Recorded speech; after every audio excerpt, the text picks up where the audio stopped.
Bonjour, Pierre Soumagne pour l'interview avec Xavier Gretilla pour Billard e-learning. Donc voilà, bienvenue chez moi à Soissons. Donc je suis joueur de billard depuis 20 ans. Donc ça fait 20 ans cette année. J'ai commencé par le jeu de série, puis maintenant par le 3 bandes où je suis désormais joueur professionnel. Donc voilà un peu le déroulement de ma carrière. Qui est résumé en deux mots, mais qui a été très longue, pleine de rebondissements et forcément passionnante, étant donné que ce sport me passionne depuis le plus jeune âge. Je vais avoir 35 ans. Ça, j'ai commencé... Ah oui, donc non, ça fait plus de 20 ans en fait, ça fait donc 22 ans, puisque 35 ans, moins 13, ça doit faire 22 normalement. Donc j'ai commencé à 13 ans, sous les conseils de Patrick Dupont, qui ont été de très bons conseils tout de suite, qui m'a pris en charge dès mes débuts et voilà, ça a tout de suite fonctionné avec lui. Alors j'ai connu le billard, ça a été en deux étapes en fait. Donc mon père jouait quand j'étais tout petit, donc il a dû arrêter quand j'avais 7 ans, quelque chose comme ça. Donc là, j'allais dans les bistrots avec lui pour lui jouer dans l'arrière-salle du café de Soissons, donc où il y avait l'ancien club. Donc j'ai découvert le billard à cet âge-là. Ça ne m'intéressait pas particulièrement, mais il y a toujours cette petite magie qu'il y a quand on regarde le billard. C'est assez mystérieux comme jeu, donc forcément ça m'interpellait un petit peu. Puis après, mon père a arrêté, donc je ne suis plus retourné évidemment dans une salle de billard, encore moins dans un bistrot à 7 ans forcément. Bon, je me suis rattrapé après. Donc j'ai joué au foot, à bon niveau d'ailleurs. J'ai joué au foot pendant assez longtemps. Et puis un jour où je m'abritais de la pluie, alors que j'étais en vacances, quand je jouais au foot avec mon cousin, je me suis abrité de la pluie dans un club de billard. Et ça m'a rappelé mon père qui jouait, qui était quand même assez fort, puisqu'il faisait des séries de 100 à la libre. Et j'ai discuté avec les gars, et puis j'ai dit à mon père, je voudrais essayer, et du coup il a repris en même temps que moi j'ai commencé, avec l'ouverture du nouveau club à Soissons, et puis voilà, donc j'avais 13 ans, donc c'était, ouais, peut-être 7-8 ans après qu'il a arrêté. Oui, donc quand j'arrive au club de Soissons à l'âge de 13 ans, donc j'arrive avec mon père, qui évidemment était, enfin tous les membres du club étaient vraiment contents de le revoir, comme il faisait partie des meilleurs joueurs, et notamment Patrick Dupont, qui a été champion de France Master, enfin je pense que vous connaissez de nom, qui était là, donc qui était content de le revoir, et puis voilà, donc Patrick me l'a présenté, et il lui a tout de suite dit, tiens, il voudrait jouer, donc c'est Patrick Dupont qui m'a pris en main tout de suite, donc j'ai intégré l'école de billard de Soissons. On était 4-5 jeunes au départ. Et puis voilà, donc c'était tous les mercredis. Puis Patrick s'occupait de moi quand même tous les jours. J'ai essayé d'y aller 1 heure par jour après l'école. Et voilà, donc j'ai été pris tout de suite en main par Patrick et par personne d'autre. D'ailleurs, c'est d'ailleurs un conseil que je donne à chaque fois à mes élèves, c'est de n'écouter qu'une personne, au moins le temps de progresser un petit peu quoi au départ. Donc je n'écoutais même pas mon père, évidemment. De toute façon, c'est toujours compliqué en plus. Donc j'écoutais que Patrick Dupont, et qui s'occupait très bien de moi d'ailleurs. Ouais, donc Patrick qui a été Patrick avec qui j'ai commencé, qui m'a suivi. Il faut quand même savoir que c'est quelqu'un qui m'emmenait sur ses congés, dans les championnats quand mon père pouvait pas se libérer le vendredi par exemple, donc c'est Patrick qui m'emmenait et bon, mes parents me rejoignaient et prenaient le relais bien évidemment, mais il partait, il restait tout le week-end à me regarder et puis à m'engueuler, souvent à gueuler, mais quand c'était bien, il savait le dire aussi, donc c'était quand même quelqu'un d'assez, c'était agréable et c'était un vrai plaisir de partir ensemble. On écoutait Renaud, il me racontait plein d'histoires, enfin c'était vraiment génial. Et ça m'a aussi conforté dans cette passion naissante pour le billard. Enfin, pas conforté, mais ça faisait partie du billard, en fait, les déplacements avec Patrick. Donc, c'était génial. Bien évidemment, il était un très fort joueur, surtout à l'époque, quand j'ai commencé, il faisait partie des meilleurs Français. Euh, il était encore plus fort avant que je ne commence. J'ai pas connu cette époque. Quand je l'ai connu, il commençait un petit peu à moins bien jouer que ses meilleures années. Mais j'ai quand même vu des belles choses à l'entraînement et voilà. Et surtout, il a formé énormément de jeunes à Soissons. Il y a quand même quand même là j'ai en tête, non, quatre joueurs qui avant 17 ou 18 ans ont fait la série de 200 en championnat. C'est quand même pas rien, quoi. Quatre joueurs de Soissons, dont les seuls points communs étaient le club de Soissons et Patrick Dupont. Donc forcément, il a eu un rôle là-dedans. C'est pas possible qu'il y ait quatre mecs en 2 ans, en 5 ans, quatre joueurs en 5 ans qui font autant de progrès que ce que l'ensemble de la France réussit à faire. Donc forcément, le point commun là-dedans, c'était Patrick. Donc je pense que ses formations étaient forcément efficaces. Et en tout cas pour les jeunes, parce qu'il a toujours aimé donner des cours aux jeunes. Oui, donc j'ai commencé donc en octobre, quelque chose comme ça. En octobre, la première saison vraiment, j'ai progressé rapidement, mais on va dire il y avait rien d'extraordinaire, mais on va dire je suis passé de 0 vraiment, puisque j'avais jamais joué je crois que j'avais dû faire un championnat à 2 de moyenne. J'avais été champion de la Ligue, donc de Picardie des moins de 15 ans, à 2 de moyenne, donc en mai et juin. Et après, je me suis beaucoup entraîné pendant l'été. J'ai beaucoup joué, bien sûr, tout seul, tout ça, mais j'avais pas l'impression de m'entraîner puisque j'adorais ça. Je passais 10 heures par jour. Et donc, j'ai fait un championnat en septembre où j'ai fait 200 sur mouche et 33 de moyenne. Donc, je suis passé de 2 à 33 en 2 mois. Et donc, donc, il s'est passé cette saison-là. Je suis monté en cadets nationaux. Donc, j'ai fini deuxième du championnat de France. Et donc l'année d'après, donc ça faisait donc pile 2 ans que je joue au billard, j'ai gagné le championnat d'Europe cadet en faisant 70 de moyenne ou 60 ou 70 de moyenne. Ok.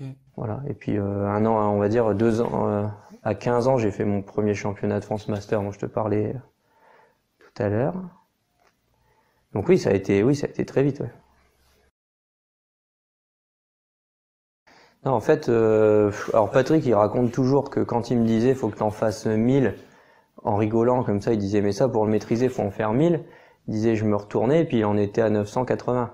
Donc à part ça, quand il me disait faut en faire, bah, je l'écoutais parce que c'est d'ailleurs les seules fois de ma vie que j'ai écouté quelqu'un qui me disait faut faire ça mais j'aimais tellement ça que j'avais pas l'impression que c'était difficile, pas l'impression que c'était de l'entraînement, j'ai envie de dire. Mais non, Patrick, justement, si on peut dire son seul petit défaut pédagogique, si j'ai envie de dire, et puis il m'en voudra pas si on entend ça, on a discuté il y a 2 jours, c'est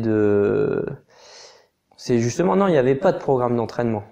Il n'y avait pas de programme. Par contre, comme il s'occupait beaucoup de moi, je le voyais tous les jours, il était encore employé au club, donc il était toute la journée au club, donc je le voyais beaucoup.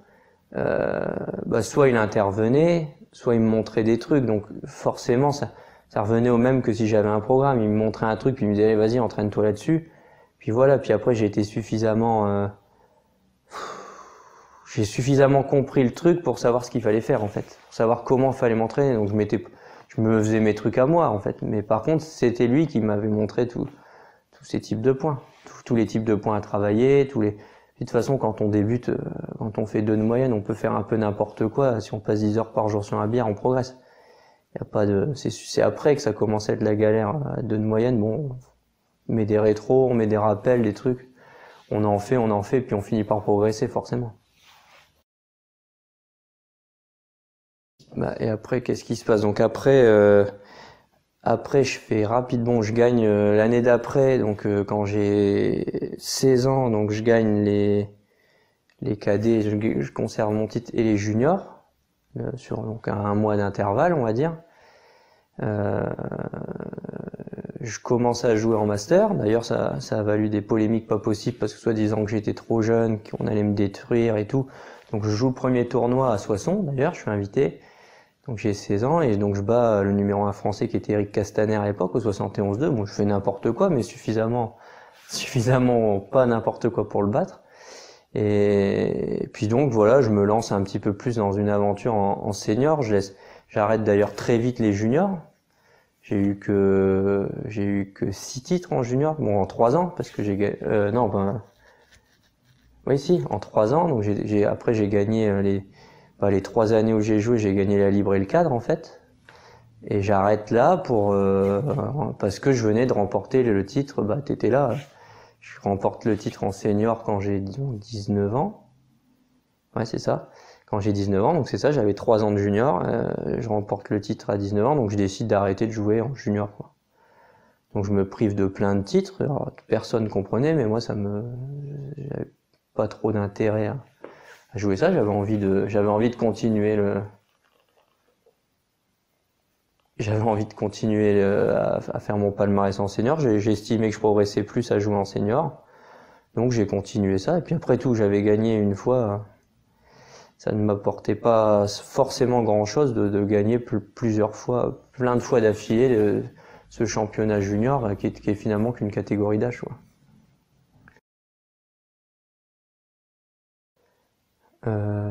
Celui-là, 57. Je perds de la moyenne sur le. Je sais pas si tu te souviens de comment c'était. Il y avait ce billard là qui était complètement foutu. Il n'y a pas eu une belle partie. Ces 2 billards là et 2 billards au fond qui étaient bons. En fait, il y avait eu 2 billards. C'était vraiment un vrai cauchemar, ce championnat. Ben moi justement j'avais bien aimé parce que justement il y avait ces 2 billards qui étaient. J'ai toujours cette théorie d'ailleurs maintenant.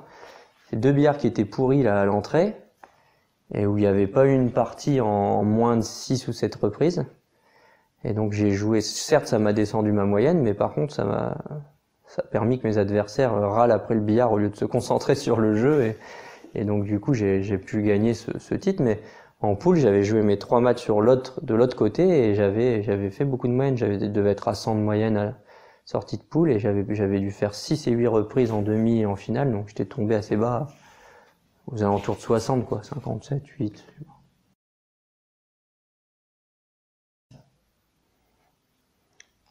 L'expliquer vraiment, c'est compliqué. J'ai des pistes, il y a des choses qui m'ont aidé.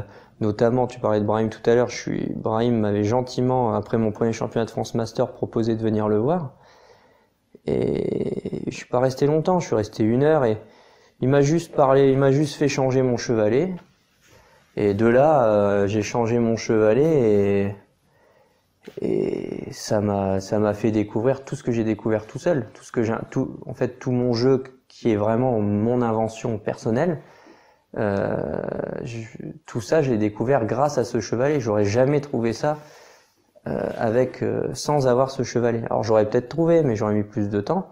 Donc c'est vrai que pour que ça aille si vite, comme tu dis, en 6 ans, j'ai eu tout le début pour monter jusqu'en master, on va dire. Donc master en France, c'est 20 de moyenne au cadre, non, c'était 25 à l'époque. Pour monter jusque là, c'était vraiment d'être avec Patrick, de jouer beaucoup. J'ai passé énormément d'heures, d'avoir mes parents qui rendaient possible aussi tout ça. Et après, au moment où j'aurais pu stagner comme la plupart, à 25-30 de moyenne au cadre, j'ai Brahim qui m'a dit viens me voir. Alors évidemment le lendemain je sonnais à sa porte parce qu'il fallait pas qu'il me le dise 2 fois quoi. Et effectivement il m'a dit ça et puis ça m'a ouvert des portes incroyables.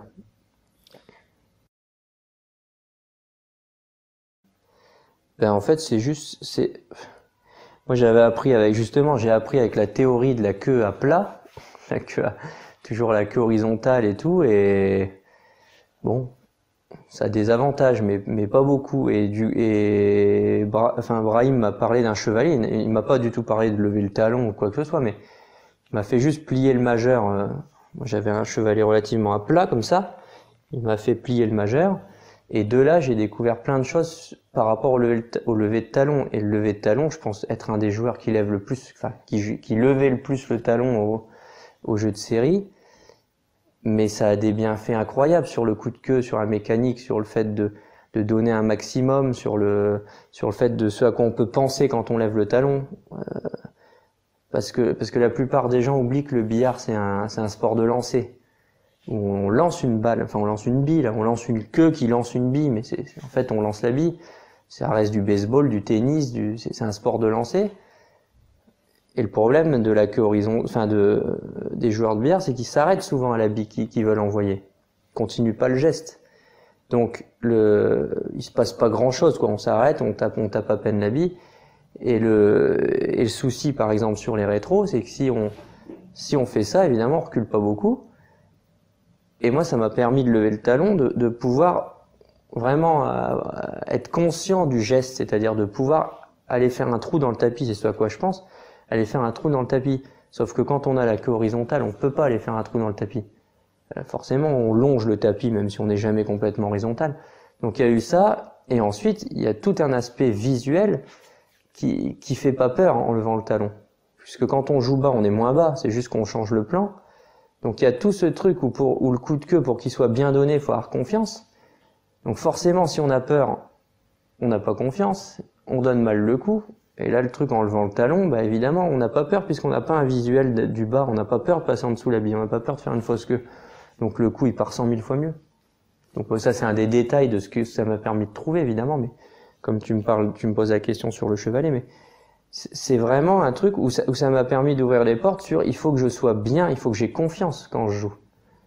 Il faut que j'ai confiance dans mon bras. Et je pense aux jeux de série, 3 bandes c'est un peu différent, mais aux jeux de série, j'ai pas souvenir dans ma carrière avoir loupé un coup à cause du coup de queue. Alors, ça veut pas dire que j'ai le meilleur coup de queue du monde, loin de là.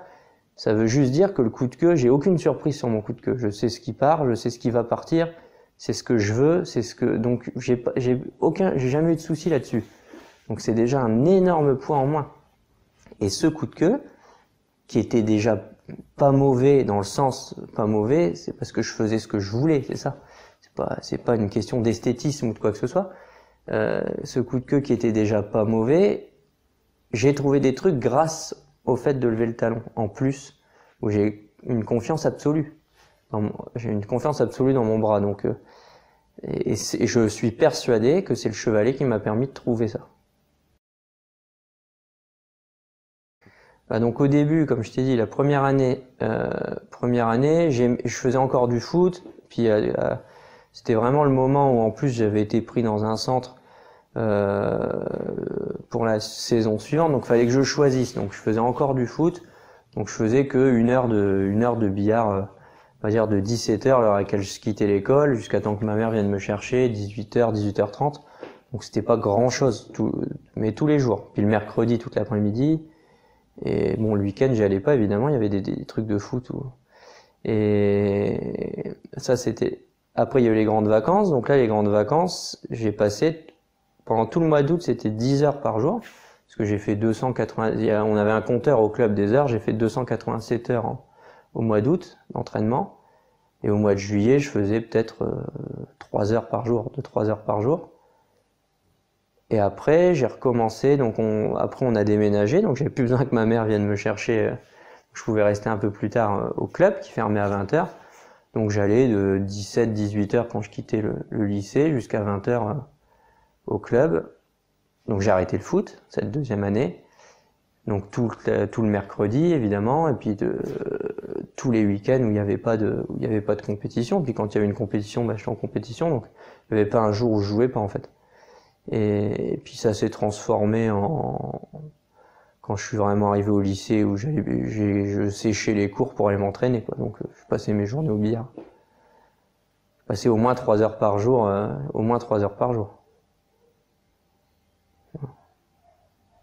Mais par contre, bon, je me suis entraîné, oui, par rapport à tout le monde, oui, tu t'entraînes forcément, mais quand j'y repense, c'était vraiment... je m'entraînais pas sur beaucoup de trucs, en fait. Je m'entraînais tout seul, je m'entraînais vraiment 1h30, 2 heures.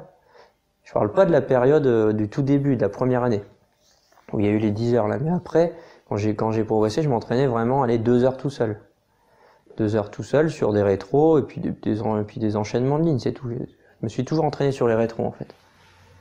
Pour moi, si on sait faire les piquets massés, j'avais pas de problème.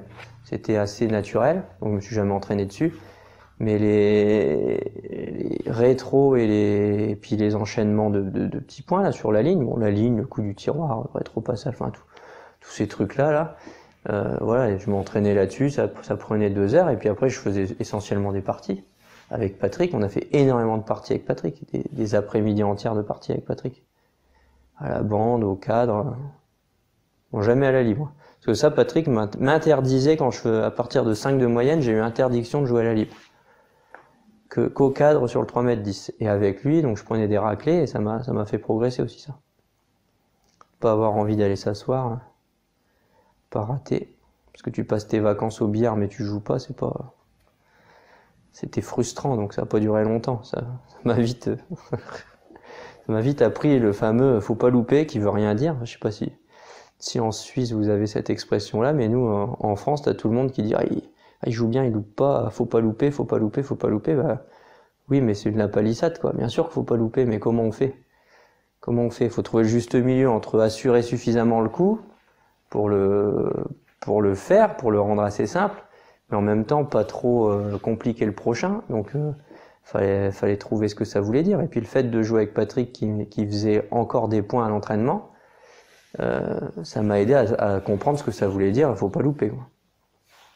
Parce que j'avais pas envie de rester assis toute l'après-midi.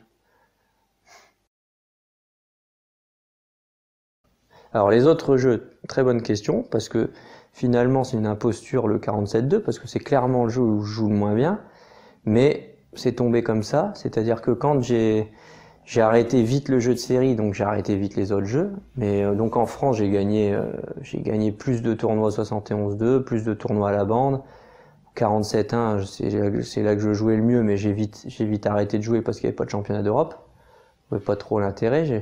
J'ai gagné un championnat de France à quand même presque 32 moyenne en faisant 189 à la première reprise. Donc les autres modes de jeu, puis bon le 71 c'est quand même celui où je jouais le mieux quand j'étais entraîné. Mais bon le 71 j'ai quand même joué, je crois, 2 ou 3 championnats d'Europe, donc pas beaucoup quand même, mais j'en ai quand même joué, j'ai pas gagné. Mais j'ai fait des trucs que j'ai pas fait au 47-2, au 71 par exemple. D'ailleurs, je peux en parler à Brahim justement, où il m'a fait un des plus beaux compliments de ma vie. Il m'a dit, après lui avoir fait 200 sur mouche en demi-finale, ça avait duré 15 minutes, il m'a dit je suis content, au moins j'aurais vu Marty jouer une fois dans ma vie. Et bon, j'ai joué. Donc ça a été le record en tournoi, ça, en France. Et au 71, j'ai pas perdu trop de championnats de France quand je l'ai joué. Après, il y a eu la bande. J'ai eu une longue période, une longue période, ça a duré que 2 ans. Hein. Ça a duré 2 ans à la bande, donc j'ai gagné quand même 5 tournois sur les 2 saisons avec un championnat de France et j'ai fait 11 de moyenne générale une fois en faisant une première partie en 30 reprises à 2 de moyenne, je crois. Donc j'avais vraiment très bien joué après. Non, je pense que je me suis entraîné à fond à tous les modes de jeu. Enfin, entraîné non, mais j'ai joué beaucoup à tous les modes de jeu. C'est juste que c'est tout. J'ai arrêté de jouer. Il n'y avait pas de championnat d'Europe forcément les années où ça m'arrangeait. Il y a eu des fois où ça tombait en même temps que du 3 bandes, alors que j'avais commencé à jouer aux 3 bandes. Puis après, j'ai arrêté de jouer complètement au jeu de série. Donc voilà, finalement, ma carrière de jeu de série, elle s'est arrêtée à 22 ans. Mon palmarès, c'était une très bonne question, parce que je sais pas exactement. Donc avec les cadets, les juniors et tout? Ou que en senior? Donc j'ai gagné donc 2 fois d'affilée le championnat d'Europe, donc j'ai été 2 fois d'affilée le plus jeune à gagner, mais bon, j'étais pas le plus jeune la deuxième fois puisque je l'étais la première, donc ça marchait plus. Et donc j'ai gagné à 19 et 20 ans le 47-2. Après, j'ai gagné la Super Cup donc là, j'avais 22 ans, je crois. La Super Cup à Arlot. Je sais plus où c'était, là. Donc la Super Cup, où ils avaient réuni, je sais plus comment ils avaient fait, ils avaient mis 8 joueurs. Il y avait 8 joueurs de chaque mode de jeu, donc 47-2, 71 de bande. Donc j'ai gagné, et enfin j'ai gagné un vrai titre pour la Vox Populi qui aime bien dire que t'as pas gagné un championnat quand t'as pas battu Caudron. Donc là, j'ai battu Frédéric en demi-finale. Donc voilà, j'ai vraiment gagné au 47-2. Il avait pas perdu depuis 10 ans un match, donc j'étais bien content. Désolé Fred, si t'entends, je sais que t'étais aussi content pas de perdre, mais que quitte à perdre, que ça soit contre moi. Donc voilà. Et après ça s'est arrêté parce que déjà à cette époque, j'avais déjà arrêté le jeu de série quand j'ai gagné ce truc-là. C'était la première année que j'ai arrêté, enfin que je jouais plus trop au jeu de série. Je faisais que quelques championnats. Donc après j'ai arrêté. Et puis j'ai rejoué en équipe après avec Douarnenez. Mais absolument sans entraînement. Là pour le coup, je m'entraînais pas une minute. Donc championnat par équipe. Donc pourquoi Douarnenez? Parce que c'est une époque à laquelle ça s'est pas trop bien passé avec Soissons. Voilà, il y a eu des petits désaccords, un changement un petit peu à la tête du club. Ça me plaisait pas. Je commençais aussi à être professionnel, alors à moitié, puisque je donnais la moitié du temps des cours, et puis l'autre moitié, je commençais à gagner un peu ma vie en jouant. Donc ça devenait plus possible de jouer bénévolement, mais c'était pas ça le principal problème. Donc il y a eu cette occasion avec Douarnenez qui souhaitait faire une équipe avec l'équipe que vous connaissez, donc là avec Grégory Ledevantec et donc Jackie le président. Ils m'ont demandé, puisque j'allais souvent jouer un tournoi là-bas dont j'étais le parrain, ils m'ont demandé, enfin je sais plus comment c'est venu ou c'est moi qui en ai parlé, je sais plus trop. Et donc j'ai dit écoutez, moi je connais bien Raymond Swerts, donc il y a moyen de le faire venir dans l'équipe. Ce sera une équipe de jeunes, une équipe forte et puis voilà. Puis bon, on savait qu'on aurait des bons résultats, mais on pensait pas être invaincu comme ça sur quand même une immense période. Invaincu sur 3 ans de championnat de France et 2 ans de championnat d'Europe. C'est quand même. Enfin, on s'attendait pas à ça. Je crois qu'on a perdu un match en poule. Enfin, un match tout court, un match individuel. Donc forcément en poule, puisqu'on a gagné tous les championnats à la fin. Donc que demi-finale et finale, c'est toujours en élimination directe. Donc on a perdu qu'un match, je crois, sur les 5 saisons. Et encore, je suis même pas sûr. Je me demande je sais même pas si on a perdu. Non, je crois pas. Donc et on a mis longtemps à perdre même une rencontre individuelle. C'était incroyable en fait. Il y avait une bonne ambiance dans l'équipe. Il y avait en plus Florent Ledevantec qui fait un vrai boulot de professionnel. On avait vraiment l'impression d'être dans un staff professionnel en fait. Donc ça jouait aussi. Je pense que ça joue aussi. Donc ça a été une très très belle aventure qui s'est finie parce que je suis parti à la PBA aussi. Puis j'en pouvais plus de jouer au jeu de série. En fait, j'en pouvais plus de faire, même si je faisais pas forcément de catastrophe, je gagnais mes matchs, enfin pas tous, mais je gagnais quand même mes matchs. Oui. Ouais, mais je m'en fous, j'ai gagné la prolongation. Je gagnais pas mal de matchs, je jouais pas non plus à mon top niveau, mais c'était largement suffisant pour ce qu'on me demandait de faire. Mais j'en avais marre de pas jouer à 100%. Enfin, quand je sais comment j'ai pu jouer et puis comment je jouais à la fin, ça commençait à devenir compliqué, puis je me rendais bien compte que ça allait s'éloigner de plus en plus puisque je m'entraînais pas du tout. Je me serais entraîné encore une journée par semaine ou un truc comme ça, ou même une journée par mois, mais ça aurait pu le faire, mais là, j'en avais pas du tout envie en plus. Donc ça commençait à devenir un poids, dirons-nous. Alors je m'entraîne plus du tout, mais j'arrête pas de jouer, c'est-à-dire que je continue les championnats en fait. Donc comme c'est déjà une période où je joue, je me lance dans le 3 bandes. L'ambiance me plaît, l'ambiance des matchs par équipe en Belgique. Je me fais plein de copains en Belgique qui sont d'ailleurs toujours mes amis. D'ailleurs, voilà, Francis Forton, d'autres personnes comme ça, ou Roland, où vraiment on s'entend bien. Donc on a un petit peu la même passion pour la fête, on va dire. Donc ça devient très sympa et puis ça se transforme vite. De toute façon, on gagne pas des 1000 et des 100 à jouer au billard parce qu'il y avait beaucoup moins d'argent à cette époque que maintenant. Même si maintenant il faut jouer, bon, il y a un peu plus, mais c'est pas non plus mirobolant. Il faut jouer les coupes du monde, il faut jouer tout ça. Mais en tout cas, dans les équipes, il y avait un petit peu moins. Donc je me retrouve à finalement me dire, de toute façon, je donne des cours l'été. Et puis, pendant l'année, je vais m'amuser. Donc, je m'amuse, effectivement. Donc, je fais des parties je fais des parties comme dans les clubs, dans les bistrots en Belgique pour s'amuser. On joue à 4, on joue, enfin vraiment pas un entraînement sérieux. Donc, j'ai toujours gardé contact avec le billard. Puis j'avais quand même 1 ou 2 matchs par semaine, voire 3, plus quelques championnats par équipe aux jeux de série. Donc je continuais de jouer évidemment, donc ce qui permettait non plus pas trop perdre le niveau malgré tout. Mais au niveau progression, bah, il y avait rien. Puis surtout aux 3 bandes, puisque là je démarrais le 3 bandes, donc c'est là qu'il aurait fallu s'entraîner. Mais bon, je regrette absolument pas cette période d'ailleurs. C'était génial. Donc il y a eu 7-8 ans comme ça.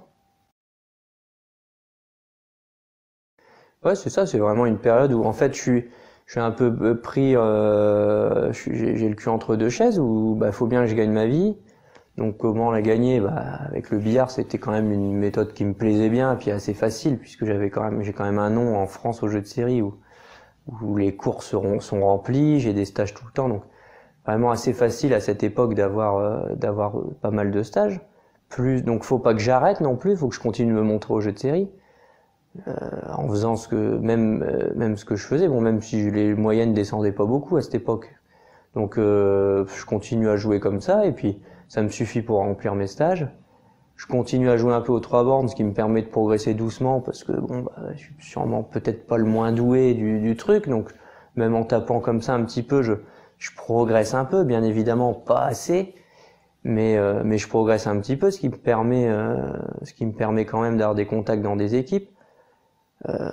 J'ai pas trop de problèmes de relationnel, donc en plus ça se passe bien, je m'entends bien avec les gens, donc ils me gardent même quand je joue mal, donc on va dire ça se passe pas trop mal et puis bah ça me convient bien quoi, ça me convient bien. On va dire je vis toutes les soirées que j'ai pas faites quand je faisais mes 287 heures de billard. Donc ça me convient bien, je fais la fête aux 4 coins du monde et puis voilà, puis tout va bien, je revis toute ma jeunesse à cette époque. Alors, le 3 bandes, comment ça se passe? Je recommence on va dire, forcément toute cette période un peu de fête, d'amusement comme ça se termine quand je deviens sérieux, que j'ai une fille, on va dire. Même si je prends quand même 2-3 petites années encore je fais toujours les choses lentement comme ça, à vraiment m'y mettre. Puis à un moment donné, bah tout ça c'est fini, donc je dis quand même va falloir s'entraîner un petit peu. Donc je suis pas encore trop vieux, j'ai 28 ans, je suis pas encore trop vieux pour ça, même si pour certains j'étais déjà fini avant même d'avoir commencé. Donc là je commence, on va dire, pas à m'entraîner encore parce que j'ai eu le problème que beaucoup de gens ont. J'ai eu le problème aux 3 bandes que j'avais pas au jeu de série, que beaucoup de gens ont ailleurs. C'est-à-dire que j'ai absolument personne pour jouer. C'est-à-dire que moi, le meilleur joueur derrière moi au club, à cette époque, je dois être classé à un 15 ou à un 200, quelque chose comme ça. Et le meilleur joueur derrière moi au club, il fait 0,300. Et encore, il y en a un. Donc j'ai pas trop, c'était compliqué de savoir comment s'entraîner, comment tout ça, donc je tapais dans les billes, j'allais à Paris de temps en temps jouer avec les mecs avec Reverchon, avec tout ça, faire une partie ou deux. Je vois vite que ça me convient pas non plus pour progresser. Donc je vais au moins m'entraîner une demi-heure tout seul, parce que passer de 7 ans sans s'entraîner à se réentraîner, on passe pas de rien à 3 heures tout seul à remettre les billes aux 3 bandes, surtout que c'est un peu lassant aux 3 bandes comparé aux jeux de série. Donc je bricole un peu, on va dire, je travaille 20 minutes par jour, 20-30 minutes par jour, mes points faibles quoi. Puis le reste du temps, il y a un gars du club qui maintenant joue pas mal, qui s'appelle Kevin Vasseur, parce qu'on a fait beaucoup de parties ensemble, donc il a progressé un peu, qui commence à arriver, qui commence à faire 0,700, 0,600, 0,700 à cette époque. Donc je joue avec lui quand il est là, et puis je suis voilà, sur la semaine, je travaille en tout 1 heure mes points faibles, on va dire. Et donc ça me permet de progresser un petit peu.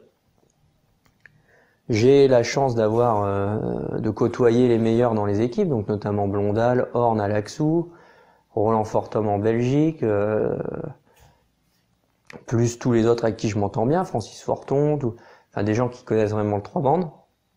Et donc là, je me retrouve à progresser en discutant en fait, en discutant avec eux, en me disant tiens ça c'est pas con, ça effectivement c'est. Et puis surtout le gros truc qui se passe, donc le déclic qu'ils vont me faire avoir tous, c'est que donc ça il se passe peut-être 2 ou 3 ans, je sais pas, et puis donc à ce moment-là je suis classé, donc je progresse un peu mais pas grand-chose, j'ai dû gagner 0,10 pendant ces 2 ans. Donc je gagne 0,10, 0,15 on va dire. Et là, en fait, je prends conscience par ce qu'ils me disent, un Caudron, un Horn, un Blondal, qui me disent qu'en fait, ils comprennent pas pourquoi je fais pas plus de points, quoi. Que j'ai pas de défaut, en fait, pas de défaut suffisant, on va dire, pour je joue pas à l'envers, j'ai pas un coup de queue qui est pas bon, j'ai pas de lacunes, on va dire, j'ai même plutôt des points forts. Donc bah c'est pas normal que tu fasses si peu, quoi. Et puis là déjà en fait de l'entendre tout le temps, la première fois je me dis bon, je dis ça pour me faire plaisir parce qu'on est copains, on a passé une bonne soirée hier soir, il est content. Puis 2 fois, puis 3 fois, puis je m'en rends compte et puis je commence à prendre vraiment confiance. Donc forcément confiance, avoir envie, je fais une super saison avant de partir à la PBA là, puis j'ai l'occasion d'aller à la PBA. Ouais, donc ça, j'ai un peu de mal à répondre en termes de moyenne, même si maintenant on peut les trouver les moyennes. Mais même déjà au jeu de série, c'était ça. J'ai jamais été un joueur à record de moyenne parce que je faisais toujours une partie à la con parce que cette partie, j'ai un problème. Enfin, un de mes soucis, c'est d'accorder. Il y a certaines parties, j'y accorde aucune importance. Donc évidemment, quand on veut battre un record, ça marche pas. Et donc même au jeu de série, j'ai loupé certains records à cause de ça. Mais bon, c'est pas grave. Moi, ce qui m'intéresse, c'est d'être capable en fait, je te fais toute l'historique, hein. C'est d'être capable de gagner un championnat. On va dire, du moment que j'ai moi, je classe quoi? Je classe les gens dans 2 catégories. Il y a ceux qui peuvent gagner, ceux qui peuvent pas. Et ceux qui sont en train de pouvoir, on va dire, si on veut en faire une 3e. Ceux qui progressent et puis où ça va pas tarder à pouvoir arriver dans cette catégorie. Donc est-ce que c'est un 300, est-ce que c'est un 500? J'en sais rien. Mais en tout cas, à cette époque, donc avant la PBA, donc la dernière année, bah par exemple en Allemagne, je jouais numéro 1 et j'ai fait déjà un 400 de moyenne sur la saison en jouant numéro 1, en battant des mecs assez forts, enfin même très forts. Donc j'ai estimé déjà la progression, j'avais dû faire un 300 de moyenne générale, donc pas beaucoup plus finalement que ce qu'il y avait avant. Mais je sentais que il y avait eu ce championnat du monde aussi où j'avais fait match nul, enfin où j'avais fini avant Sanchez et lui avait fini, donc je sentais que quand c'était important, quand il y avait quelqu'un en face, je pouvais répondre. Donc je me classais dans les joueurs qui pouvaient pour l'instant pas gagner le championnat, mais embêter un peu tout le monde, quoi. Donc c'était surtout ça qui comptait pour moi. C'était pas tellement la moyenne. Bah, Sanchez, ça c'est le plus beau, un des plus beaux souvenirs après Athènes de ma carrière, parce qu'il y avait une ambiance incroyable. En fait, je suis appelé au championnat du monde à Bordeaux. C'est le seul championnat du monde que j'ai joué dans ma vie d'ailleurs. Je suis appelé au championnat du monde à Bordeaux la veille de jouer en fait, parce qu'il y a il y a des forfaits. Il y a des forfaits et donc apparemment, je savais même pas, je suis remplaçant ou pas, ou c'est pas ce que c'est en France, j'en sais rien. Donc je suis appelé le lundi matin pour partir en gros le lundi soir et jouer le mardi. Et donc évidemment j'y vais et je tombe dans la poule de Rudolph et Sanchez. Le championnat du monde de Bordeaux, alors comme je dis, j'ai vu qu'un seul championnat du monde, mais j'ai vu plein de coupes du monde. C'est le plus beau championnat que j'ai vu qui est organisé. Voilà, c'était magnifique, c'est Bernard Baudouin qui organisait ça, c'était vraiment génial. Et il y avait une ambiance surtout de dingue, surtout quand les Français jouaient. Donc la salle était pleine. Et donc je bats Rudolph sur des billards qui étaient d'ailleurs un des problèmes de la formule du championnat du monde d'ailleurs, c'est pour ça que j'en parle. Je bats Rudolph sur des patinoires, puisque c'était le premier jour, le billard était injouable. Sur des patinoires, donc je gagne 40, je sais pas combien, en 33 reprises. Donc déjà un bon 34.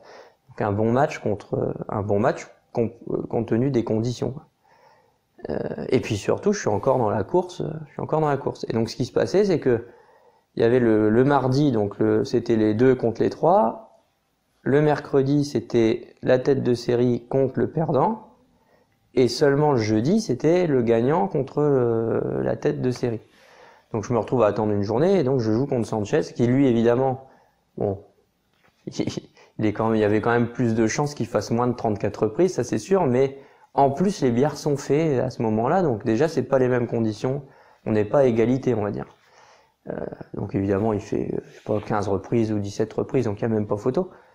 Donc j'ai pas le droit au match nul pour passer. Et donc on joue le jeudi, et là, une ambiance folle évidemment, et Sanchez joue comme un dieu, il démarre comme un... On fait la pause, il y a 20-7 à la 3e. Donc moi je joue pas mal en plus, et il y a 20-7 à la 3e. On fait la pause, et puis non,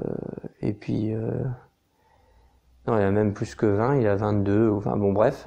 Et finalement, je suis encore mené 34 ou 35, à 14 ou 15, il y a 20 points d'écart, mais 20 points d'écart à 22, ça va, mais 20 points d'écart à 35 avec Sanchez, ça devient quand même compliqué de remonter. Et puis finalement, là, c'est à mon tour de jouer comme un dieu, et je remonte. Il se passe un truc incroyable, c'est qu'il y a une ambiance de stade de foot dans le truc, donc c'est-à-dire que on est même presque à huer Sanchez quand il fait un point, et à moi m'encourager même quand j'en vole un. Donc il y a une ambiance donc folle. Et puis je remonte, il doute, et finalement je finis par terminer avant lui. Donc je finis 40-38, il a la reprise, et en champion qu'il est, il fait les deux évidemment, avec un deuxième qui était pas si facile que ça. C'est-à-dire que le parcours comme ça, quand on le voit à la vidéo, on se dit bon, oui, c'est immanquable, mais il y avait vraiment un problème de contre à éviter en freinant sa bille, et à ce moment-là, franchement, c'est pas le coup dont on a envie, quoi. Et il le fait à perfection, enfin il y a rien à dire, quoi. Et surtout il fait à la fin, et puis il est champion du monde, Donc ça a été un beau souvenir, mais c'est assez frustrant parce que j'avais envie de continuer, quoi. Puis j'avais pas perdu surtout. C'est assez frustrant de pas perdre et d'être éliminé d'un championnat. Cette PBA, c'est venu comment? C'est venu que j'ai eu Fred a joué l'intermédiaire pour Kimchi, pour tout ça, et donc j'ai eu cette proposition pour jouer à la PBA, et à cette époque, j'avais joué déjà plus en France, jouais plus d'individuel en France, je jouais pas les Coupes du Monde, donc j'avais pas grand risque. En plus, c'était un risque qui était inexistant, puisque finalement, cette sanction n'était pas légale, et la preuve en est que j'ai eu une décision de justice en ma faveur. Je suis un peu déçu d'avoir été le seul à avoir recours à la justice pour vraiment défendre nos droits, mais bon, c'est comme ça c'est le billard, c'est avant tout chacun pour soi, et donc PBA, comment ça s'est passé? C'est tout. Donc j'ai saisi cette chance parce que d'un point de vue financier, déjà, c'était incomparable à ce qu'on pouvait gagner en Europe. Un joueur de mon niveau de l'époque, aucune chance de gagner ce que j'ai gagné là-bas. Pas possible, vraiment, mais impossible. Donc il y avait même pas photo sur le plan financier. Pour les plus forts, encore moins. Et puis surtout, il y avait des débouchés. Puis c'est le pays du billard, donc forcément, on a envie d'essayer. Quand on est joueur de billard, qu'on est jeune, on a envie d'essayer. Donc il y a eu la première année qui s'est mal passée d'un point de vue sportif. Très bien passé sur le reste. J'ai eu vraiment beaucoup de mal à gérer les survival. Donc les 6 premiers championnats, je suis pas sorti du premier tour.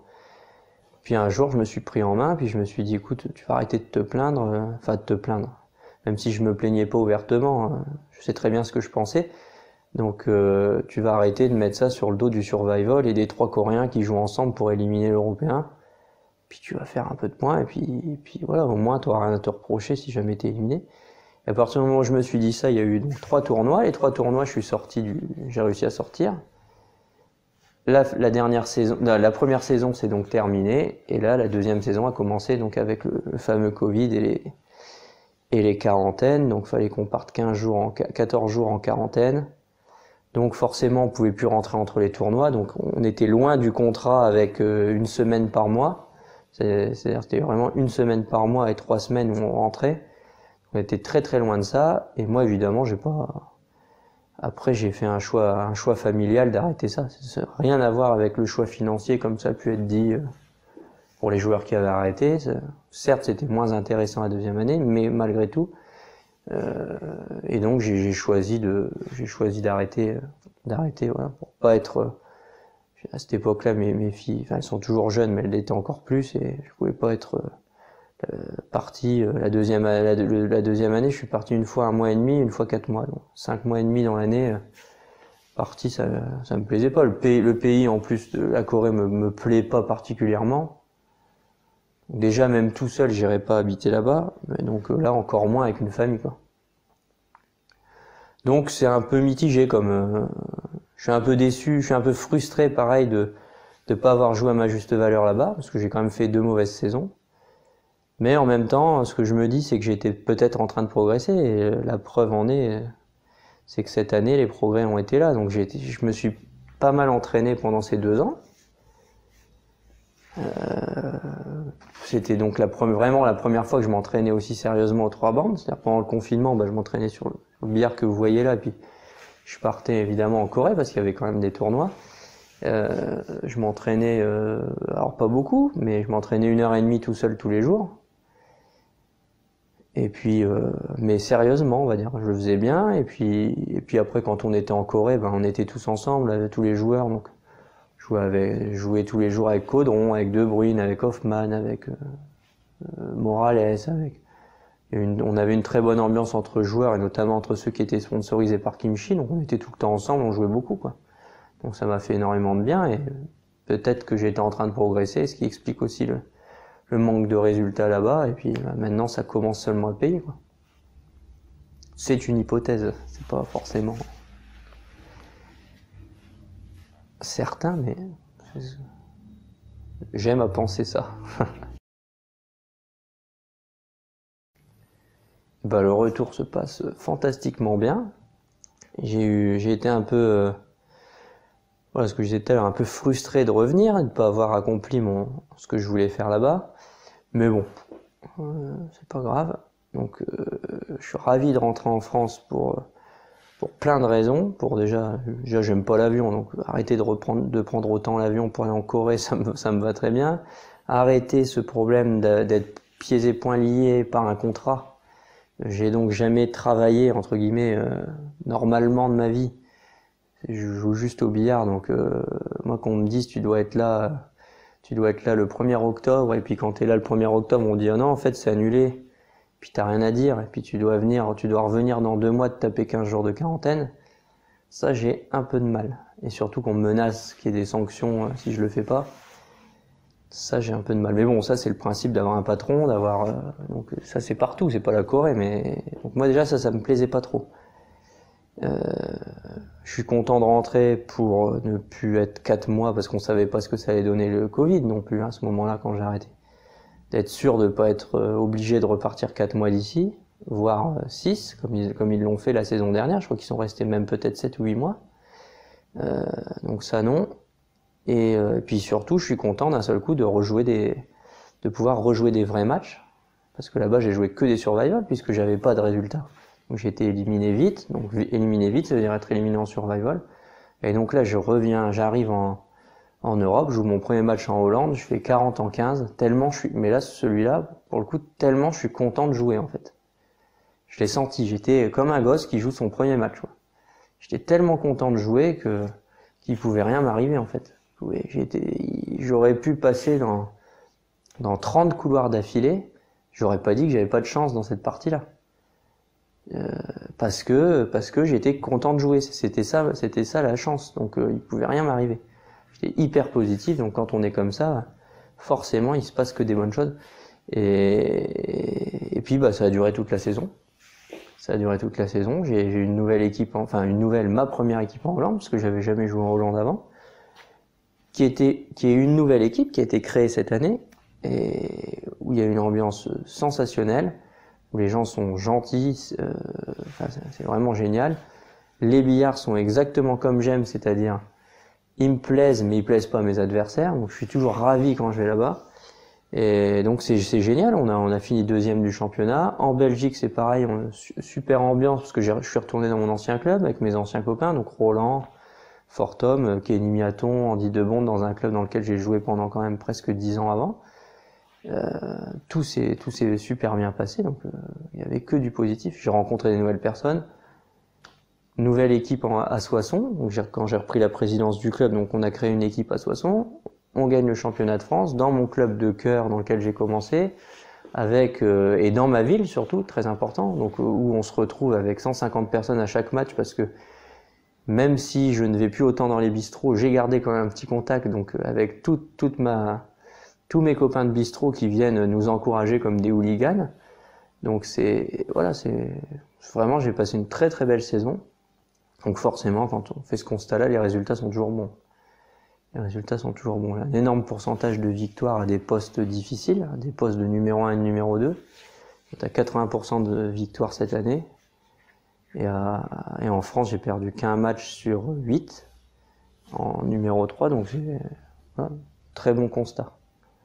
Très bon constat. J'ai rejoué une Coupe du Monde qui n'a pas été sensationnelle, mais qui a été quand même bonne, parce que le premier jour, j'ai quand même réussi à faire un match où j'ai fait 30 en 11. Donc pour une reprise, c'était pas mal, de sortir premier des pré-qualifs, je sais pas combien on a.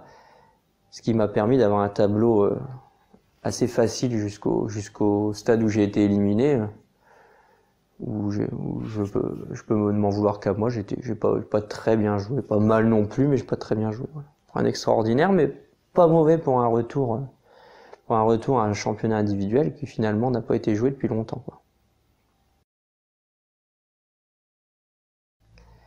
Et la suite, si ma chère fédération souhaite un peu enlever ses œillères, peut-être que je pourrais rejouer un peu plus. Mais mon objectif est de qui me sélectionne pas, ça les regarde. Mais moi, j'irai jouer les Coupes du Monde pour grimper au classement mondial. J'aimerais bien intégrer quoi, je sais pas, mais j'aimerais bien en tout cas progresser dans le classement mondial jusqu'à temps que je ne puisse plus, ou jusqu'à temps que j'arrête de jouer, peut-être que je pourrais tout le temps progresser. On verra bien ça. Mais donc j'irai jouer les Coupes du Monde et progresser au classement mondial, ça veut dire à mon grand désarroi rejouer les rankings en France, donc c'est la partie qui me fait le moins rire, mais bon, il va falloir que je positive parce que faut surtout pas arriver avec un état d'esprit comme ça dans un championnat. Donc je vais rejouer les rankings et puis évidemment le championnat de France pour marquer les points qui sont nécessaires pour grimper dans le classement, quoi. Donc mon équipe de Soissons, c'est ma grande réussite. Je dis ma grande réussite parce que je l'ai créée, bon, avec l'aide du club. Avec l'aide du club dans le sens où ils ont accepté. C'est-à-dire on a recréé une équipe. En fait, l'équipe de Soissons, elle vient déjà d'un premier projet, c'était que je prenne la présidence du club. C'est-à-dire que tous les gens du club beaucoup de gens du club m'ont dit, il faut que tu reprennes la présidence, c'est toi qui dois assurer cette tâche-là. Donc j'ai accepté sous certaines conditions, notamment celle que j'avais besoin d'une équipe qui travaille un peu à ma place parce que je suis pas souvent là, et aussi qu'on fasse une équipe de 3 bandes, bien évidemment, parce que je me voyais pas être président d'un club, un club qui a suffisamment de moyens pour créer une équipe, et devoir jouer dans un autre club. Donc ça c'était pas c'est pas ce qui me plaisait en fait. Donc heureusement ils ont accepté, et puis ils m'ont suivi, plus que suivi, les yeux fermés, même si tout le monde donne son avis, tout le monde est de bons conseils. Et donc j'ai proposé l'équipe, ça a été compliqué de faire l'équipe au départ, de trouver les joueurs, de tout ça, et puis finalement on a fait une équipe un peu.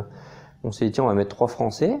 Ce sera la première équipe en France à jouer avec 3 Français, vraiment. Enfin, à être compétitif, parce qu'il y a eu des équipes qui ont joué avec 4 Français, mais qui finissaient dernière et puis qui descendaient. Donc, on s'est dit, on va jouer avec 3 Français et un étranger. Donc, ces 3 Français sont évidemment Jérémy Bury. Donc, dans l'ordre de classement des Français, Jérémy Bury, moi et Michael de Vaugelard. Michael, qui est mon copain depuis toujours, on avait comme rêve déjà au jeu de série de jouer ensemble. Ça s'est jamais fait, donc là ça s'est fait aux 3 bandes. Et donc comme étranger, moi j'ai lié une belle amitié avec Martin Horn depuis qu'on joue à l'Axou ensemble. Donc c'est Martin Horn qui est venu intégrer l'équipe. Et voilà, donc on a eu des remplaçants sensationnels aussi, comme Jean-Paul De Bruyne, qu'une fois j'ai quand même réveillé à 6h30 du matin pour qu'il soit là à 13h, parce que Jérémy Bury avait le Covid et donc il pouvait pas venir jouer. Il est venu, il a gagné son match. Enfin, il y a eu quand même des Ronnie Lindemann comme remplaçant. On a eu des beaux remplaçants qui ont complètement contribué à la victoire de l'équipe.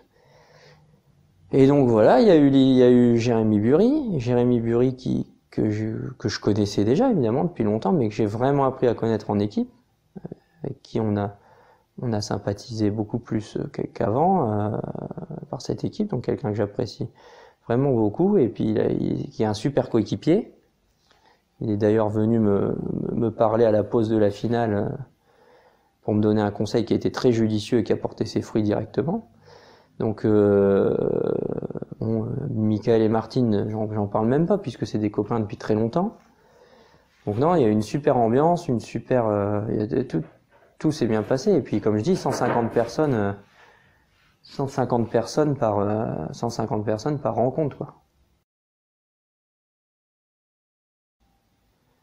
Mon meilleur souvenir, billard ou dans un match,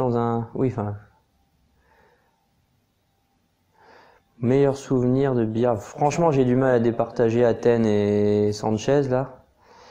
Je vais mettre quand même Athènes parce que là il y a une victoire de championnat, une ambiance dingue, une fête folle. Tous les Français, on est devenus copains à cette époque.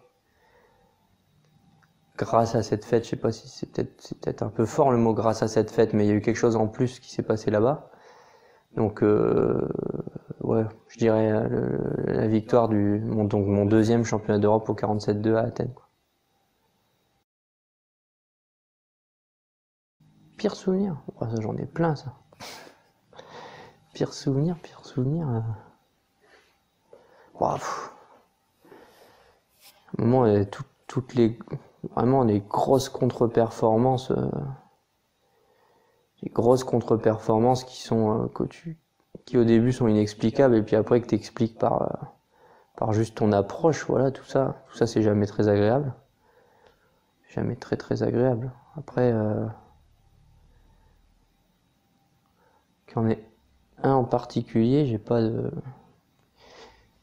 pas trop de pires souvenirs parce que je m'attends toujours au pire en fait alors c'est bizarre, je suis assez positif, enfin même hyper positif d'aller jouer, mais en fait je m'attends toujours au pire et ça je vois que ça m'aide aussi. Je me dis que c'est tellement dur que de toute façon il y a quand même de grandes chances que ça se passe plutôt moins bien que ce que je pense. Donc je suis rarement déçu, je me dis ça peut arriver et puis j'ai la chance de jouer beaucoup. Donc je me dis bon ça ira mieux dans 2 jours, quoi. Mais j'ai pas de souvenirs comme ça qui m'ont. Il y en a forcément, mais dès que je relativise un peu le truc, c'est pas dramatique. C'est des questions de moyenne, c'est des questions de. C'est des détails en fait. Donc non, j'ai pas trop de mauvais souvenirs qui sortent comme ça. Non, jeu de série. Alors là, jeu de série, j'ai été en roue libre à l'époque. Je n'ai jamais rien fait. Jeu de série, je me posais pas de questions. Jouer, ça me faisait plaisir. Le jeu en lui-même est facile. Enfin, est facile. Attention, je dis pas qu'il. Le jeu en lui-même, il n'y a pas trop de contraintes terribles comme il peut y avoir aux 3 bandes où il faut vraiment passer du temps à régler le problème et puis où on peut partir complètement en vrille. Le parachute, il peut vraiment se mettre en torche ou quoi, il n'y a pas ça. Donc j'étais jeune, très jeune on va dire. Donc j'étais très jeune, tout le monde me portait au nu et tout le monde avait peur de moi et donc il y avait rien de plus facile en fait. J'arrivais dans un championnat, il pouvait pas se passer grand chose à part gagner, hein, sans prétention aucune, c'était la réalité. Donc j'avais pas trop, je faisais ce qu'il y avait à faire en fait. Hein. Je faisais jouer, c'est tout, j'allais jouer. J'allais pas à l'école, c'était ça, c'était cool, j'allais pas à l'école, je faisais ce que j'aimais, j'étais à l'hôtel, j'étais avec des copains, raconter des conneries, voilà, donc c'était tout ce que j'aimais, donc c'était facile. Il y avait pas de notion de professionnel, il y avait pas de tout ça. Il y avait juste à faire bien ce que j'aimais bien faire, donc c'est facile quand c'est ça, quand tout va dans le même sens. Donc je me suis jamais posé de questions de psychologie à cette époque. Ouais, forcément, aux 3 bandes, on a plus le temps enfin, on n'a pas plus le temps parce qu'on n'est pas assis pendant 300 points. Mais bon, si on joue bien au jeu de série, on n'est pas assis pendant 300 points, on est debout pendant 300 points. Donc aux 3 bandes, on est assis, on est on est beaucoup plus dans la voiture. Il y a plus de déplacements qui sont plus réguliers, on va dire. On est plus dans la voiture pour aller jouer ou pour revenir. Donc on a plus le temps de cogiter. Le jeu demande à plus cogiter. Il y a aussi une notion un petit peu plus de combat, puisqu'il y a beaucoup de reprises. Donc, forcément qu'on vient se poser la question de la psychologie, pour soi, pour l'autre, pour tout ça. Donc oui, je me suis posé la question. Mais en fait, je me suis pas posé la question pour le 3 bandes, je me suis posé la question pour ma vie personnelle. Et forcément, ça va avec le 3 bandes. Enfin, forcément, le 3 bandes en profite. Mais pour le 3 bandes en lui-même, non. Parce que des trucs de rester positif, de tout ça, alors c'est très à la mode en ce moment. En plus, les développements personnels, il y en a dans tous les coins, mais ça reste des trucs, c'est pas du 3 bandes en fait. Si je dis, bah voilà, quand je vais dans un championnat, je me conditionne comme ça, en fait, c'est pas du 3 bandes, c'est la vie de tous les jours, c'est tout, quoi. Donc, finalement, pour le billard, non, j'ai pas travaillé la tête pour le billard. Non, moi, ma grosse préparation psychologique, ça a été de me rendre compte que j'avais envie de jouer aux 3 bandes. Vraiment. C'est-à-dire pas comme quand je l'ai fait à 20 ans ou 22 ans où je joue parce qu'il faut gagner sa vie, parce qu'il faut tout ça. Là, j'ai vraiment envie de jouer aux 3 bandes, j'aime ça. C'est ça ma préparation psychologique. Après, advienne que pourra. Moi, je sais que sur le billard, je vais être à 100%. Je sais ce qu'il faut faire maintenant pour être à 100%. Est-ce que ça va suffire? Je sais pas, on verra ça. Ça, je peux pas répondre à la question. Maintenant, ce que je peux faire, ce que je peux avoir comme objectif et ce que je peux mettre en place pour gagner une Coupe du Monde, gagner une Coupe du Monde, c'est peut-être pas d'actualité, j'en sais rien. Pour progresser, ce que je peux mettre en place, c'est juste avoir envie de jouer.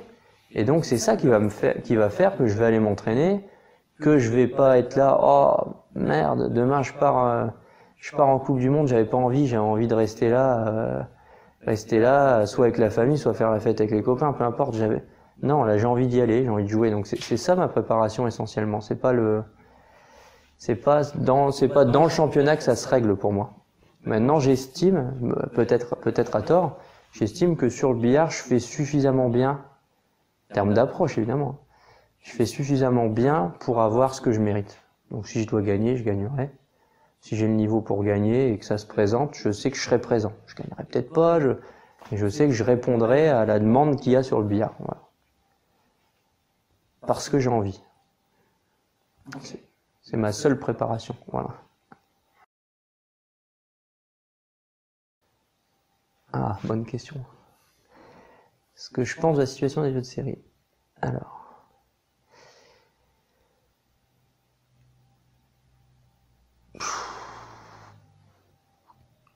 J'ai, comment dire. Évidemment, d'un point de vue ce qu'on souhaite, d'un point de vue des instances, on va dire. Des instances, évidemment, je pense comme tout le monde, qu'il y a rien qui est fait, et puis que c'est plutôt une épine dans le pied. Je pense comme tout le monde, je pense pas ça, mais c'est eux qui pensent ça, et je trouve ça un peu scandaleux. Surtout quand on voit qu'aujourd'hui, par exemple, en France, tous les billards sont reconnus sport de haut niveau. Donc avant, il y avait que le 3 bandes. Bon, déjà, ça, c'est sensationnel. Puis ça s'est passé à un coin de table, sûrement, entre 3 personnes. Donc, maintenant, il y a tous les jeux de billard à poche. Les snooker, le blackball, le billard américain. Tout le monde est reconnu comme sport de haut niveau, sauf le jeu de série. C'est quand même incroyable. Voilà. Donc ça, d'un point de vue, je sais pas, je connais pas tous les rouages, je connais pas tout ça. Et puis, de toute façon, enfin, je risque pas de me remettre la fédération à dos, vu les circonstances, vu les rapports qu'on a en ce moment. Donc, ça, je trouve ça scandaleux, une fois de plus. Voilà, une fois de plus. Et puis ça n'est que de sa faute à elle. Voilà. C'était très facile d'intégrer les jeux de série aux 3 mondes à l'époque. Très très facile.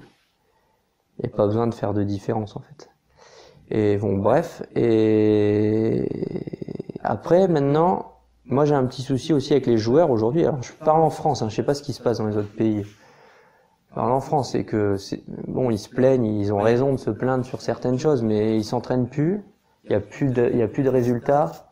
Donc forcément, on n'a pas envie d'organiser un championnat où ça joue à 20 de moyenne ou 47-2. On n'a pas du tout envie. Donc moi là je parle en tant que président de club. On m'a demandé pourquoi on refait pas un tournoi de jeux de série. Premièrement parce qu'il y a aucune ambiance, il y a rien du tout. Comme aux 3 mondes d'ailleurs. Hein, les gars dès qu'ils ont à peine fini, qu'ils sont partis, ils ne font même pas l'effort de manger au club ou de je ne sais quoi. Et en plus ils s'entraînent pas. Donc ils font pas un point. Mais pourquoi? Alors ils sont dégoûtés des organisations. Donc c'est le serpent qui se mord la queue. Je peux comprendre qu'ils soient dégoûtés des organisations. Ils s'entraînent pas. Donc en plus les organisateurs n'ont pas envie d'organiser. Donc on s'en sort plus comme ça. Mais donc voilà. Donc pour moi les fautifs en premier c'est les fédérations qui n'ont pas voulu, qui ne font pas grand chose pour les jeux de série. Absolument rien. Alors comme je dis, quoi faire? Je sais pas. C'est pas mon boulot. Hein. Qui se débrouillent, hein, ils ont pris les postes, qui se débrouillent, mais en tout cas il n'y a pas beaucoup d'aide là-dessus, et puis après les joueurs, de par cette situation, au lieu justement peut-être de se liguer un petit peu et puis d'essayer de faire quelque chose, ils ont vite abandonné, quoi. Donc voilà moi mon constat des jeux de série qui me donne absolument pas envie de rejouer aux jeux de série. Ah oui. Bien sûr, il va mourir. Il supprime là en France, fantastique, et ça c'est encore bravo. Quel est le championnat de France qu'on supprime? La libre. Ça va plus exister, quoi. Il n'y aura plus de championnat de France à la libre, master.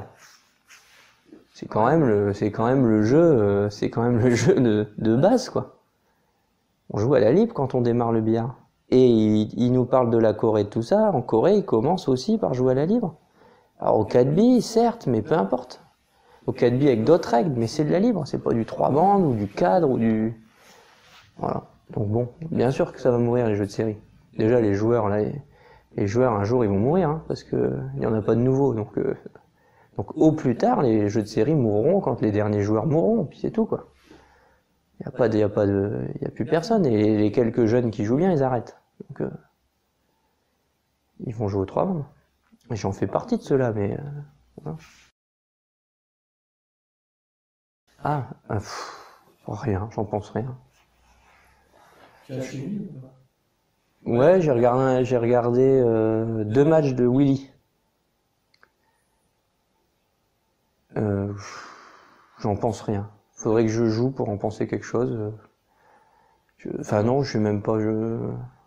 Moi, je suis assez là-dessus. Je suis sur les nouveaux systèmes de jeu. Je suis assez dubitatif. J'aime bien moi les trucs à l'ancienne, en longue distance. Alors c'est peut-être pas bien pour le public, mais on n'a pas de public de toute façon. Moi tous ces trucs qui sont faits pour que ça soit plus crédible auprès du public, ça me plaît pas, parce que de toute façon on n'en a pas. Donc et puis c'est pas qu'une formule de jeu qu'on va en chercher du public. Que quand il y a le public qu'on change pour qu'il reste, ok. Mais d'aller chercher du public en changeant une formule de jeu, j'y crois pas, moi. Voilà, c'est comme d'aller chercher des jeunes, si t'as pas une école de billard. C'est pareil pour moi. Crée d'abord ton école de billard, et après, tu vas chercher des jeunes, et quand ils arrivent, t'as moyen de les accueillir et de les garder. Pour moi, c'est pareil. La classique reste, les sets de 10 points, tous ces trucs qui vont au détriment du jeu. Alors ça y va peut-être pas, hein, la classique reste, je sais pas. C'est pour ça que je dis j'ai pas joué, donc je sais pas. C'est pour ça que j'en pense rien.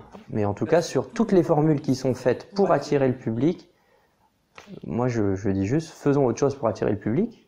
Voilà. D'autres choses, un championnat je sais pas moi, des championnats dans des endroits où il y a du monde déjà. Il y a peut-être plein de formules, c'est pas la question de l'interview là. Chacun a des idées sûrement, mais je pense pas qu'en changeant la formule de jeu on attire plus de monde. Enfin, je sais même pas que je pense pas, j'en suis sûr. De toute façon, on a la preuve maintenant. Il n'y a pas plus de monde parce qu'on joue en survival ou parce qu'on joue en set de 10 points ou parce qu'on joue en classic race. Ça plaît peut-être plus à ceux qui aiment ou ça plaît moins, mais c'est tout ce que ça procure, quoi. Ouf, là tu me poses des questions. L'avenir du billard, je sais pas tout ça. C'est une réponse, hein, c'est pas, je balaye pas la question. Ma vraie réponse, l'avenir du billard, je n'en sais absolument rien. Je sais pas. J'ai pas cette, j'ai pas toutes les données, je peux pas répondre à ça. Je peux encore moins répondre. Mon avenir à moi, bah, pour l'instant, à part te dire mon avenir de la saison prochaine, voilà, c'est ça. Je sais une chose, c'est que j'aurais pas de mal, moi, s'il faut arrêter le billard, j'aurais pas de mal à l'arrêter. Parce que ça doit rester avant tout un plaisir. Voilà, c'est aussi une des raisons, à mon avis, pour laquelle j'ai mal joué en PBA, c'est que c'était la première fois que je travaillais, que j'avais cette sensation de travailler, même si je faisais ce que j'aimais. Donc, moi, quand ça commence à passer dans des trucs comme ça, où je suis plus dans le plaisir, ça me convient pas. Donc, voilà, mon avenir à moi, il est le jour où je me fais pas plaisir à jouer, j'arrête. Mais ça me dérangera même pas de jouer, tu vois, juste à l'entraînement, par exemple. Il y en a plein qui disent, moi, il faut que j'ai des compétitions. Moi aussi, j'adore ça. On joue pour la compétition, mais j'aime aussi le billard sans compétition.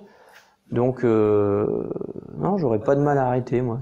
Donc, je sais pas. Voilà, c'est pareil, je sais pas. Si demain j'arrive plus à en vivre, bah, je serais bien obligé d'arrêter.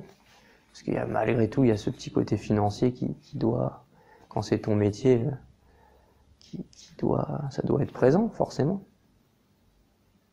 Mais mon avenir, ça sera pas des cours tous les jours, par exemple. Comme j'ai pu essayer de faire avec mon école de billard, où ça cartonnait, j'avais des élèves tous les jours, mais ça sera pas mon avenir non plus.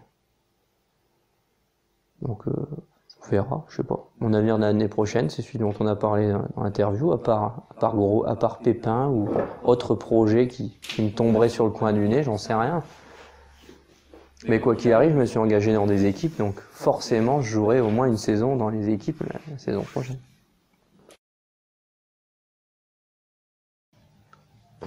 Ouais, donc si vraiment il y a quelque chose pour moi d'important au billard,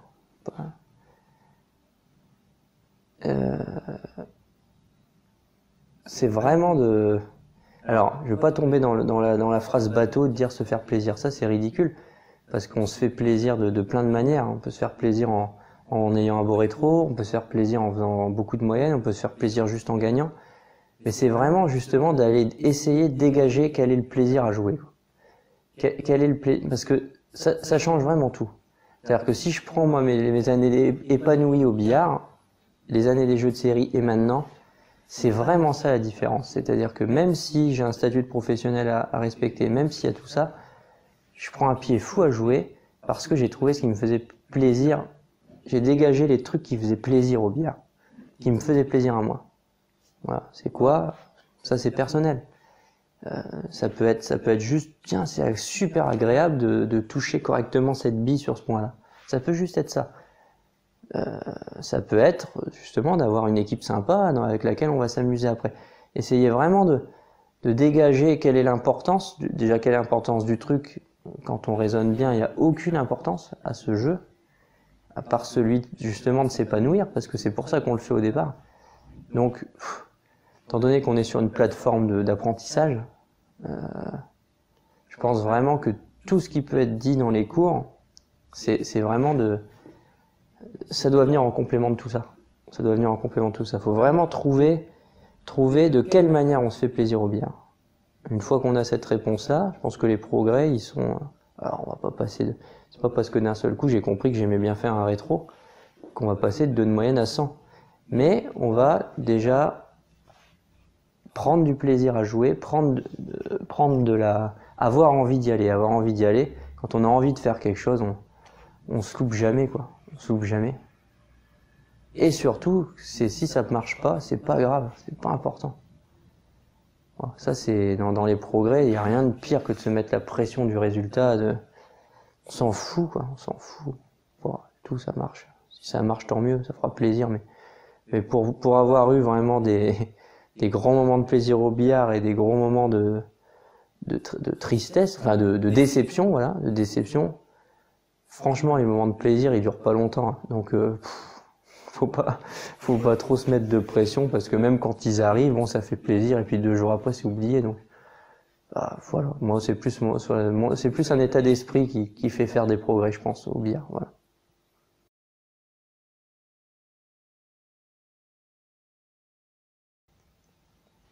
Qu'est-ce que c'est encore?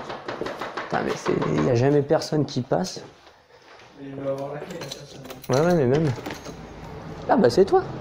Qu'est-ce que tu fais? Bah, t'as pas été chercher les chiottes?